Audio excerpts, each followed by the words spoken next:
Boa tarde. Hoje temos aqui no nosso podcast Unrelease uma convidada muito especial. É a professora Catarina Lelis, da Universidade de Aveiro, do Digimedia, investigadora no Digimedia, que vem falar sobre o seu livro mais recente, The Impact Plan. E Catarina, é um prazer tê-la cá connosco. Muito obrigada por ter aceito este convite e por querer partilhar um pouco do seu conhecimento em investigação em design com a nossa comunidade. Muito obrigada. Eu é que agradeço o convite. É um gosto. Ora, essa.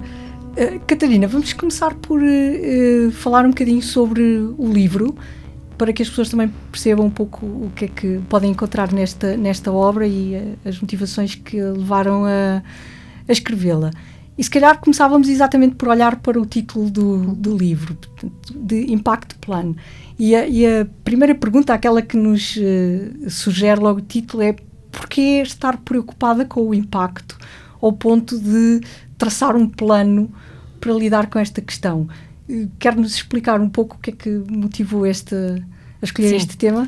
Portanto, isto é um trabalho que resulta de uma experiência muito especial que tive quando estive no Reino Unido, num contexto académico muito diferente daquele que eu conhecia em Portugal, e basicamente a lidar com uma diversidade de alunos que muito dificilmente nós chegaremos a ter cá, porque realmente em Londres a diversidade de pessoas é gigantesca e é muito rica.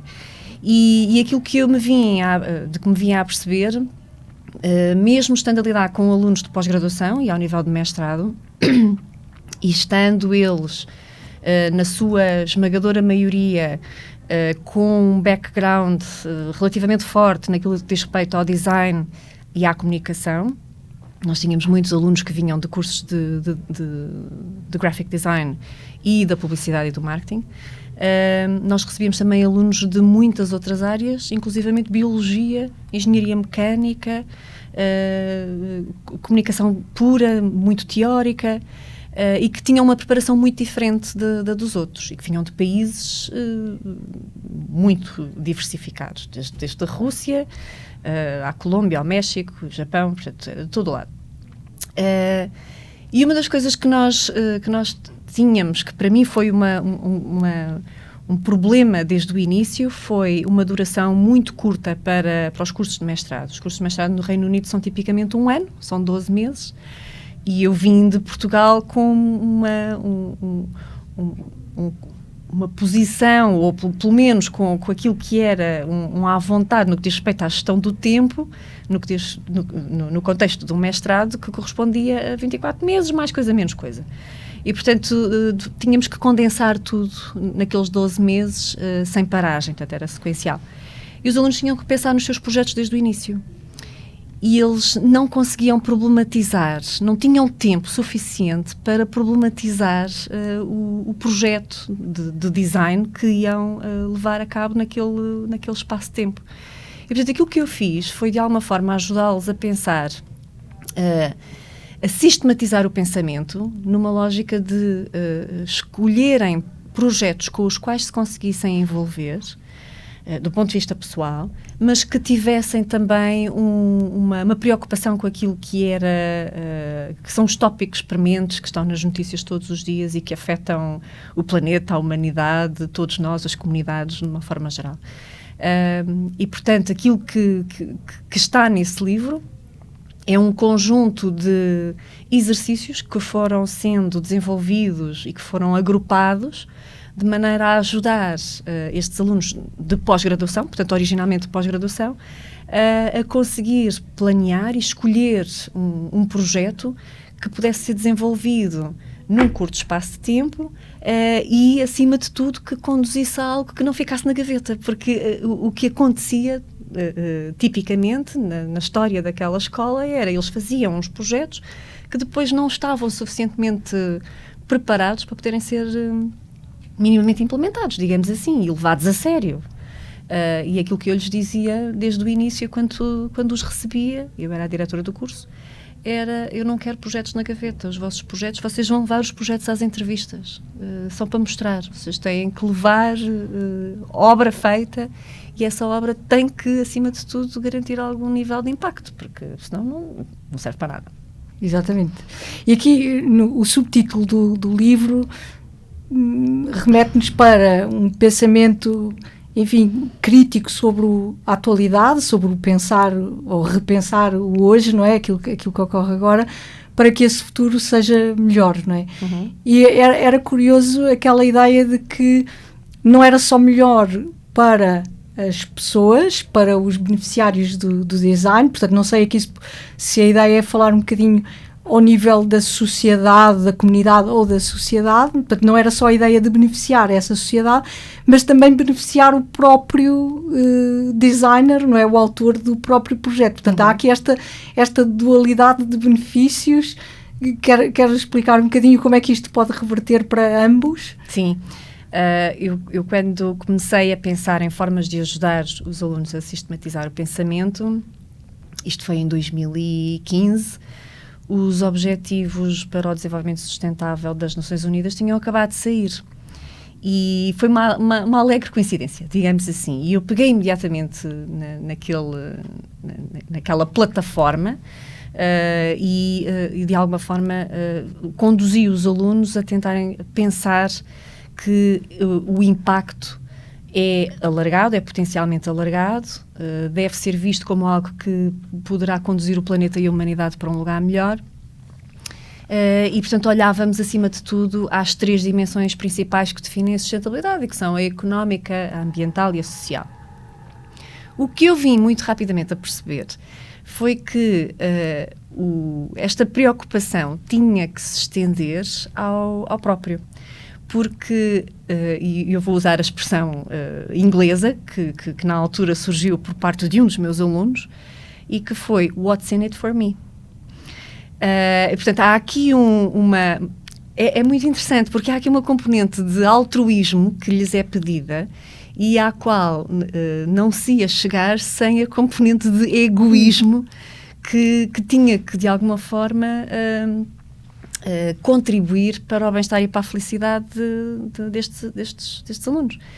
E eu comecei a pensar sobre isto e cheguei à conclusão de que realmente, apesar de ser só 12 meses, o projeto de mestrado, eles começavam logo no segundo mês, é um projeto de muito tempo, acabam por ter que se envolver com um projeto durante muito tempo.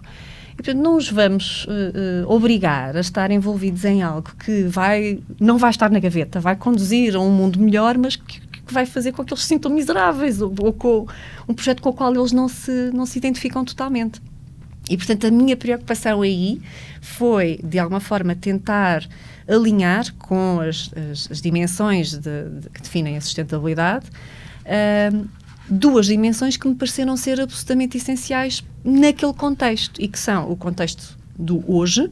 Hoje sou estudante, o que é que eu quero extrair daqui enquanto estudante, e o contexto, o cenário que vem imediatamente a seguir, e que é o de eu vou daqui conseguir definir melhor a minha carreira, a minha identidade profissional, qual é a minha ambição, o que é que eu quero ser quando for grande. E, portanto, foi isso que foi trabalhado, foram essas 2 dimensões. Eu costumo dizer que no todo, o que faço é trabalhar com as pessoas 5 cenários de impacto. 2 ao nível pessoal, 3 a um nível mais global. Os 2 ao nível pessoal, o do desenvolvimento de competências e o do bem-estar, as questões relacionadas com o bem-estar, depois as questões relacionadas com a carreira, e então a parte da humanidade e do planeta, olhando às 3 dimensões que definem a sustentabilidade. Isso é uma coisa muito engraçada, porque normalmente o impacto e nós vemos isso também na nossa relação diária com os alunos, eles consideram que o impacto do design termina no momento em que eles entregam o projeto. Portanto, quer no tempo, esta avaliação, quer no tempo, é muito curta, habitualmente, portanto é muito difícil vê-la em longos intervalos, não é? Portanto, avaliar o impacto a muito longo prazo é difícil, até porque há aí um bocado de futurologia que é complicado de avaliar, e nos alunos isso muitas vezes faz toda a diferença. E depois há outra questão interessante também, que é, eles normalmente olham para o impacto num espaço muito reduzido, que é o espaço do utilizador.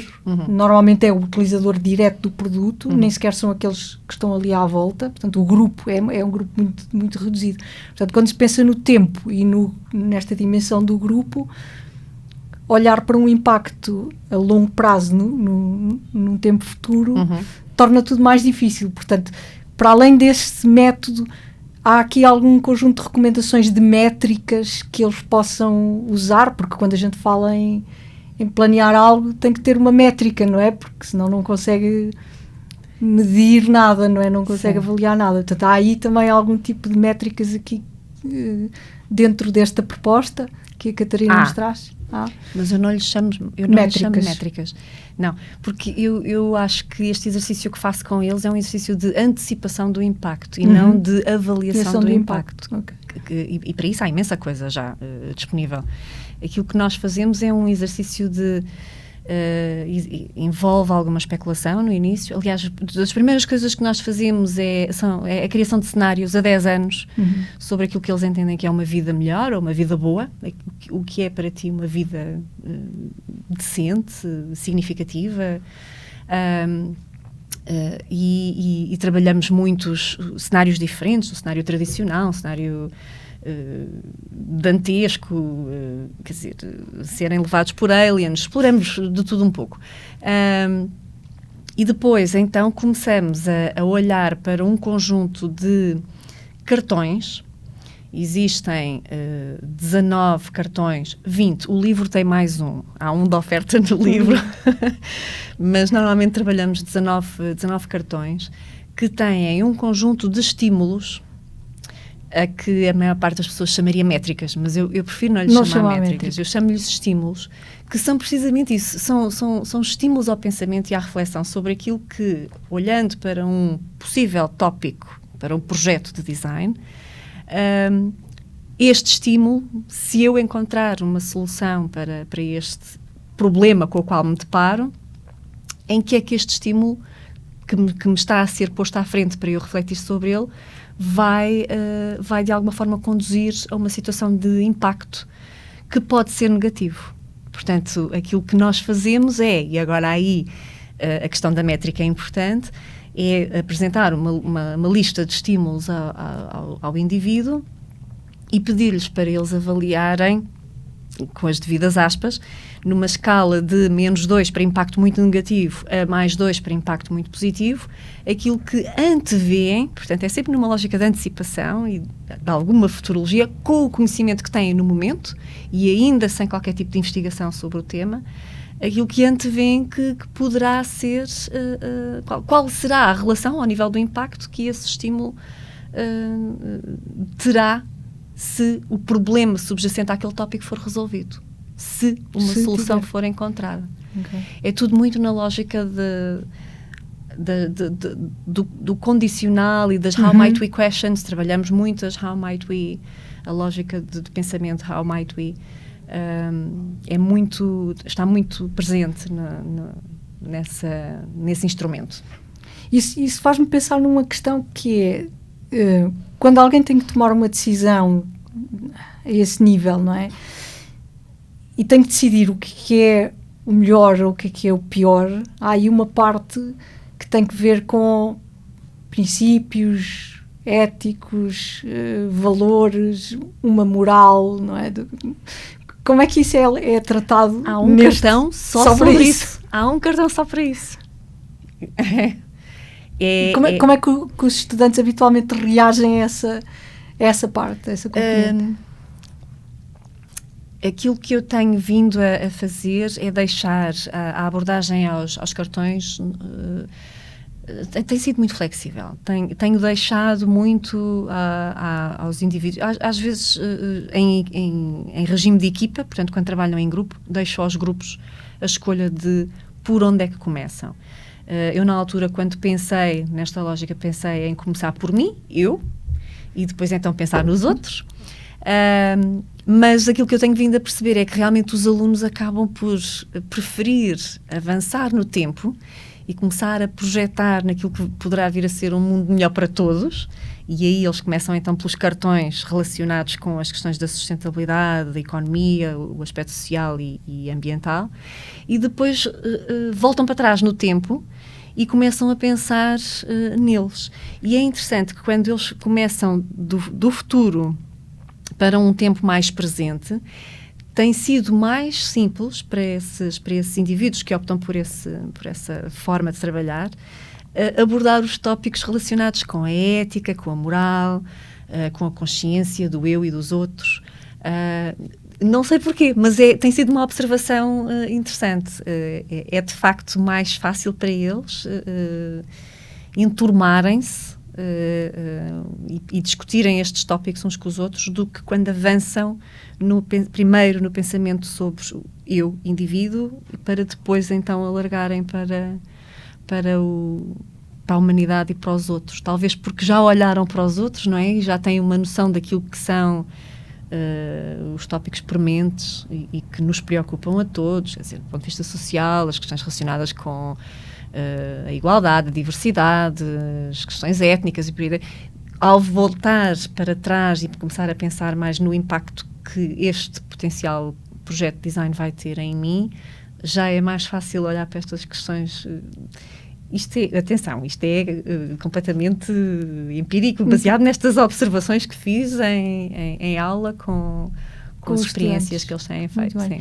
Se nós tivéssemos que apresentar este processo que está aqui descrito no livro, iríamos apresentá-lo como uma abordagem metodológica, um método, uma técnica, uma ferramenta? Como é que a Catarina acha que isto pode ser classificado, digamos assim? Essa é uma boa pergunta. Eu costumo chamar-lhe framework. Okay. Ou seja, eu vejo isto como um modelo de suporte à decisão, numa fase preliminar, numa fase muito inicial de abordagem a um projeto. O que eu depois tenho vindo a observar, pela interação que depois os alunos vão tendo comigo, né, em fases posteriores, é que alguns deles revisitam este modelo, esta abordagem, numa fase já muito próxima do fim, nomeadamente quando têm que apresentar um relatório sobre o projeto ou preparar o documento final da dissertação e escrever um parágrafo ou dois sobre as motivações e aquilo que justifica o projeto. Eles revisitam a ferramenta, a técnica, a abordagem, os estímulos e os valores obtidos para, de alguma forma, sustentar a decisão que tomaram relativamente a ter sido aquele projeto e não outro. Pronto, porque a verdade é que todo o processo começa com deixarem aberta a possibilidade de eles olharem para vários possíveis projetos de design que gostassem de abraçar. E, portanto, eu vejo isto como... Eu chamo-lhe ferramenta quando estamos ao nível do manuseamento das cartas e do canvas. Chamo-lhe framework quando penso naquilo que define a estrutura da ferramenta e que é a existência de duas personas, o eu e os outros, uma atitude e um posicionamento muito orientado para o futuro e que, de alguma forma, está baseado no entendimento do porquê, o porquê que eu me vou envolver com este projeto, e os três momentos, digamos assim, de olhar para o futuro, que é a curto prazo, a médio prazo e a longo prazo. Curto prazo, quando eu olho para aquilo que eu quero aprender no imediato, a médio prazo, quando eu penso que vou querer fazer qualquer coisa com este projeto e, de alguma forma, contribuir para a minha carreira, e a longo prazo, quando penso que poderei impactar uma comunidade, um grupo de vizinhos, sei lá, isto depois pode ser mais ou menos alargado, não é? Mas o mundo, um país, um bairro, o contexto varia naturalmente. Muito bem. Uma outra curiosidade que eu tenho é, eu sei que a Catarina vem de uma área da comunicação, portanto não é uma formação de base no design, mas que tem trabalhado muito próximo com o design ao nível das marcas, não sei se branding, mas pelo menos das marcas. E a minha pergunta é, a receptividade dos estudantes face a esta abordagem é igual nos diferentes âmbitos com os quais tive a oportunidade de trabalhar do design ou não? Por exemplo, se os designers que estão a fazer uma formação, por exemplo, na área do design gráfico ou de comunicação, reagem de forma distinta dos que estão a fazer em produto ou em produto digital. Portanto, em relação aos âmbitos da prática do design, se nota alguma diferença na receptividade face à ferramenta, ou não, ou isso é uma coisa que não se percebe? Não tenho tido. Não. Portanto, eu como disse, em Inglaterra eu lidava com alunos de todas as áreas e eu não consegui nunca dizer se o background que eles traziam de licenciatura. Só uma correção, eu sou licenciada em design, minha formação base é design, depois é que optei por seguir outros percursos. Mas aquilo que me parece, aquilo que eu sinto é que, de uma forma geral, eles veem esta solução de abordagem ao início, que é sempre uma coisa muito difusa e muito papel em branco, como uma boia de salvamento e que de alguma forma os orienta. Não tenho noção de ter havido reações diferentes entre as áreas de formação base de onde os alunos vêm. Ou do projeto mesmo, ao nível do projeto não se nota? Não. Eu inclusivamente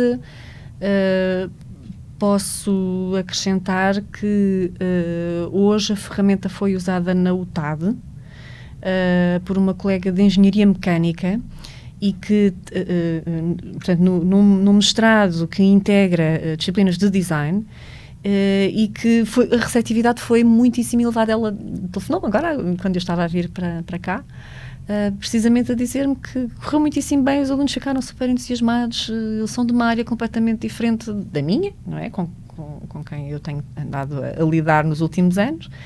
Não lido com alunos de mecânica, mas de facto terá sido muito bom. Portanto, não consigo distinguir não consigo dizer se haverá diferenças. Eu não as percebi. Muito. Por aquilo que nós estamos aqui a apresentar, esta abordagem, se nós olhássemos, por exemplo, para aquelas propostas tradicionais como o Double Diamond, não é? Isto encaixaria onde? No primeiro diamante, na fase divergente, não é? Ou onde exatamente ali? Na fase da informação, da compreensão do problema, ou já numa fase de começar a convergir, de ideação, de começar a fechar? Onde é que isto fica posicionado, mais ou menos? Pronto, esse é o dedo na ferida, é o pôr do dedo na ferida, porque aquilo que então eu vim a perceber foi que esta sistematização do pensamento acontece numa fase em que o projeto ainda não iniciou. Eu tenho estado, felizmente, porque é uma abordagem pedagógica com a qual me identifico muito e que gosto muito de trabalhar. Nos últimos 8 anos, tenho estado a trabalhar em Challenge-Based Learning. E, portanto, aquilo que acontece é, surge um desafio que é lançado por um parceiro. Nós, em Inglaterra, tínhamos imensos contactos com a indústria. Surgiam os desafios, mas os desafios são sempre umas ideias muito abstratas, geralmente até coisas relacionadas com os ODS das Nações Unidas. E, portanto, a partir daí, os alunos têm que problematizar. Essa problematização era um problema, porque muitas das vezes o desafio era tão grande, tão lato, tão abrangente, com tantas possibilidades, que eles não conseguiam sequer definir quem é que iam investigar. Portanto, eles não sabiam ao certo por onde começar em termos de... se eu vou começar agora aqui a divergir no primeiro diamante do Double Diamond, em termos de perceber qual o contexto, qual o mercado, quem são os utilizadores, quem são os beneficiários, eles não os tendo, não conseguiam entrar nesse primeiro diamante. Portanto, aquilo que eu costumo dizer, e isso está muito presente no livro, é que este modelo acontece numa fase anterior ao primeiro diamante do Double Diamond, portanto, anterior ao modelo proposto pelo Design Council. E, portanto, é uma fase que não é ainda a da descoberta, mas é uma fase em que se determina qual o caminho para se ir à descoberta. E o Double Diamond usa aqueles 4 Ds, não é? O Discover, Define, Develop, Deliver. E eu adicionei um quinto ao início desta narrativa e chamo-lhe Determine. É uma boa adição, eu acho. Isso faz-me lembrar numa entrevista recente do Donald Norman, que também aqui é mencionado, que ele diz que não sei se era por estas palavras, mas ele diz que uma das coisas que para ele é mais importante é a capacidade de dizer que não a de um determinado pedido. Não é? Portanto, ele poder dizer, não, esse projeto eu não quero fazer. Portanto, se calhar este plano, este impacto plano permite aos alunos também dizerem, esse projeto eu não quero fazer, e quero fazer este. Não é? Portanto, se calhar isso é de facto um imenso contributo que se pode dar ao design.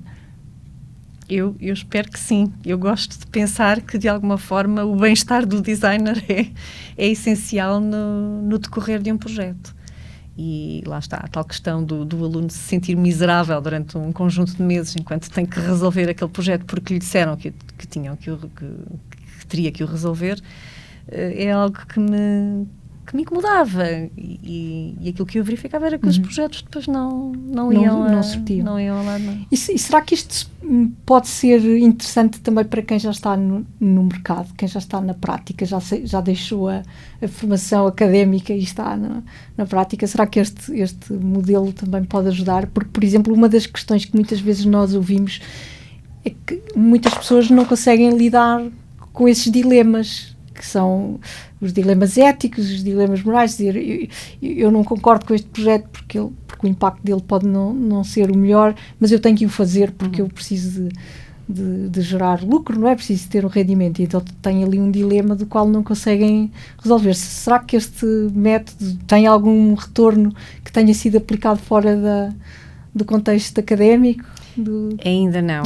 Ainda não foi testado fora do contexto académico. Eu gostava muito, mas digamos que, não sei se vou estar aqui a revelar a resposta a uma próxima pergunta, mas um dos planos para o futuro, e que já está com algum nível de avanço, é este modelo ser implementado numa ferramenta idêntica, mas pensado a um nível organizacional. Portanto, numa lógica mais da empresa. E aí a empresa poderá ser de qualquer ramo. Podia ser uma ferramenta de design estratégico, por exemplo? Sim. Aliás, neste momento está a despertar algum interesse ao nível da incubação de novas empresas e na forma como podem, de algum modo, incluir um pensamento mais aberto para o design e trazer o design para a estratégia, para que não seja apenas e só a estratégia não seja apenas e só informada pela gestão, não é? Que é aquilo que às vezes... Muito, muito interessante isso. Era exatamente no sentido de uma pergunta que tinha para lhe fazer, que era sobre projetos futuros, não é? Portanto, já temos aqui uma resposta que esse será um dos próximos projetos, então, na carteira. E, antes de nós terminarmos, eu gostava agora de canalizar um pouco também a nossa conversa, ou pelo menos esta parte final da nossa conversa, para a parte da investigação. Portanto, o podcast tem uma componente de investigação em design, não é? Muito forte. E eu lhe fazer uma pergunta que tem que ver um bocadinho com essa sua felicidade de poder comparar dois mundos diferentes, que o mundo do Reino Unido com a realidade em Portugal do ponto de vista da investigação em design. Portanto, a Catarina, como viveu nestes dois contextos, não é? Se calhar consegue-nos ajudar um bocadinho a entender, vê muitas diferenças da forma como a investigação em design é vista, tratada, não é? Nestas duas realidades. Estamos assim ainda muito longe ou nem por isso já daquilo que se passa no Reino Unido? Do ponto de vista daquilo que são as competências e as capacidades das pessoas, não estamos, e aliás eu diria que de uma forma geral estamos provavelmente muito melhor equipados. De um ponto de vista financeiro, atenção que eu vim na altura do Brexit. Portanto, eu estive lá num contexto ainda de grande abertura e de acesso a financiamentos europeus e de facto, o Reino Unido tem beneficiado muito de condições extraordinárias do ponto de vista financeiro. São tão extraordinárias que o desperdício é uma coisa que me deixava completamente consternada numa base diária. Mas, portanto, o dinheiro abre muitas portas e a investigação consegue chegar a momentos e a estágios e a situações e a contextos de maior conforto nessas circunstâncias. Neste momento, não sei ao certo em que situação se encontram, porque tenho estado um pouco mais afastada, mas eu penso que aquilo que interessa realmente para esta pergunta tem a ver com a outra parte, que é onde é que nós estamos do ponto de vista do pensamento, onde é que nós estamos do ponto de vista daquilo que é o método e a forma como olhamos para a investigação. E eu, a sensação que tenho desde que lá cheguei foi de que nós estamos muito bem equipados. Comparativamente, somos muito bons, eu acho. Ainda bem. É um reconfortante também perceber isso. E antes de terminar, e porque grande parte daqueles que nos escutam neste podcast são jovens que estão a iniciar o seu percurso de investigação, diria que a maioria estarão ao nível do doutoramento ou então a terminar mestrados e a pensar seguir para essa segunda etapa. Uma coisa que os apoquenta sempre muito é encontrar temas ou problemáticas, se quisermos dizer assim, que possam ser verdadeiramente relevantes, não é? Que possam, de facto, fazer a diferença e que eu acho que tem que ver aqui com o tema do nosso livro e da nossa conversa. E, portanto, eu acredito que escutam o podcast também para encontrar aí alguma inspiração e encontrar aí, se calhar, alguns caminhos que eventualmente eles possam desconhecer e que estas conversas às vezes servem para os apontar, não é? Para deixar aí algumas bandeirinhas em alguns caminhos. E se calhar terminávamos com isso. Eu ia perguntar se a Catarina tem alguns interesses de investigação ou tópicos, mesmo que sejam genéricos de investigação, que possa deixar no ar como sugestões para inspirar esses jovens que queiram iniciar esse caminho e que estejam um pouco perdidos. Portanto, tem aqui algum conjunto de sugestões que queira deixar aqui? Eu sou pessoalmente sou uma pessoa que lida muito mal com o sentido de sacrifício. Eu acho que nós estamos aqui para ser felizes. E, portanto, um dos grandes interesses que tenho neste momento, e acho que devia ser mais trabalhado, tem a ver com o bem-estar das pessoas e com a felicidade e com o design da felicidade. E isto já é um tópico relativamente relevante nos tempos que correm e que já está a ser investigado. Penso que é preciso fazer mais trabalho nesse sentido. Depois acho que é preciso cada vez mais alertar as pessoas para a necessidade de pensarem naquilo que nos espera e que é o futuro. E portanto penso que explorar mais e melhor as práticas, as técnicas e o pensamento em torno do foresight, o design foresight, o design especulativo, que não é propriamente orientado à solução, mas muito em torno do encontrar novos problemas e antecipar, não é? Os novos problemas. Acho que isso são preocupações que deviam, se calhar, até estar mais presentes nos currículos, talvez de pós-graduação, não é? E servir um pouco mais de orientação para o pensamento dos alunos do design, porque realmente o design é isto. O design é de alguma forma lidar com problemas que surgem e de alguma forma fazer com que a vida humana, e não só, não é? Mas para começar a dos humanos, seja melhor. Acho que terminamos muito bem com esse pensamento extremamente inspirador e queria agradecer uma vez mais esta conversa muito agradável que tivemos aqui, desejar as maiores felicidades e continuação para esse trabalho. Muito obrigada. E esperar efetivamente que esta sua framework, esta sua abordagem seja implementada, porque pode de facto ter impacto. E era um bocadinho essa a ideia. E com isto, enfim, despeço. Muito obrigada. Obrigada. Eu é que agradeço. Foi um gosto. Foi um prazer. Muito obrigada.